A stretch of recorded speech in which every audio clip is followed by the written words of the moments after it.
BJP नहीं देना चाहती नौजवानों को नौकरी। आर.के. वर्मा। प्रयागराज।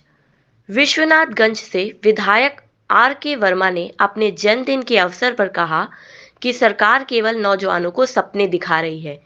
टेट परीक्षा का आउट होना सरकार की नाकामी है और इसकी जिम्मेदारी सरकार को लेनी होगी। आज नौजवान परेशान हैं, उनके लिए सरकार कुछ नहीं कर रही है। सारी भर्तियों के पेपर आउट होने से छात्रों का भविष्य खतरे में पड़ गया है।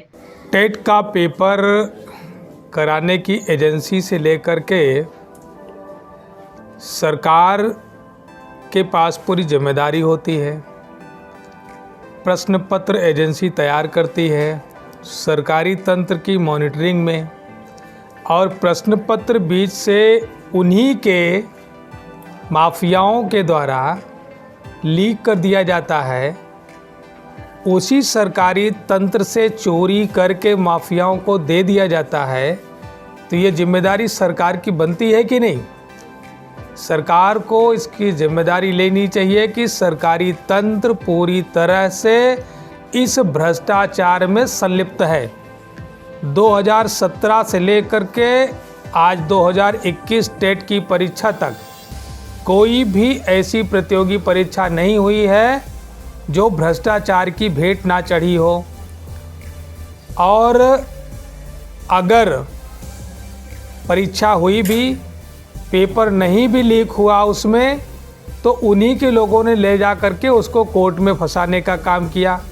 उत्तर प्रदेश का नौजवान बेरोज़गार जो छात्र है वो परेशान है, उसको अपने भविष्य की चिंता है, लेकिन सरकारी तंत्र पूरी तरह से भ्रष्टाचार में लिप्त है।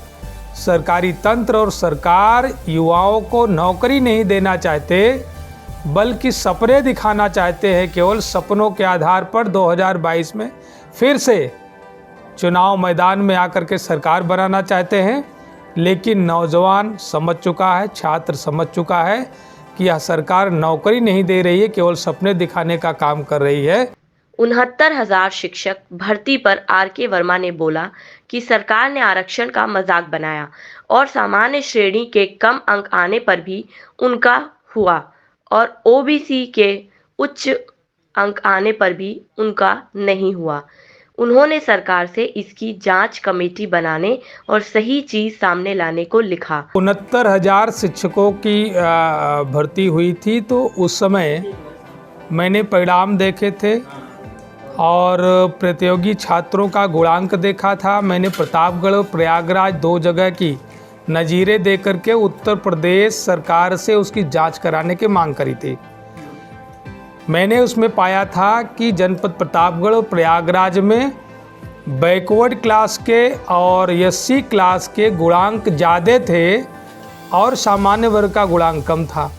इस आधार पर मैंने नज़ीर देते हुए प्रमाण के साथ सरकार से आग्रह किया था कि एक ऐसी शिक्षाविदों की कमेटी बनाइए जिसमें सामान्य वर्ग के शिक्षाविद, बैकवर्ड क्लास के और एससी क्लास के शिक्षाविद हों, और उनकी कमेटी यह जांच करे कि ऐसा किन परिस्थितियों में हुआ कि बैकवर्ड और एससी की मेरिट अधिक और सामान्य वर्ग की मेरिट कम।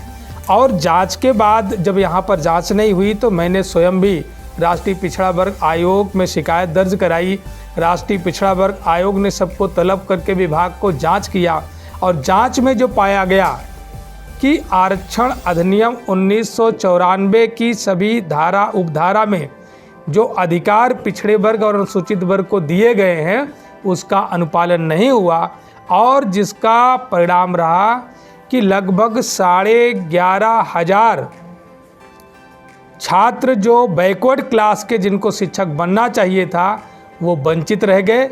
मैं सरकार से अपील करता हूं कि उन 11,500 पिछड़े वर्ग के जिन्हें शिक्षक बनना चाहिए था 69,000 के शिक्षक भर्ती में उनको नौकरी दे, और नहीं तो 2022 के लिए उनका आक्रोश झेलने के लिए तैयार रहे।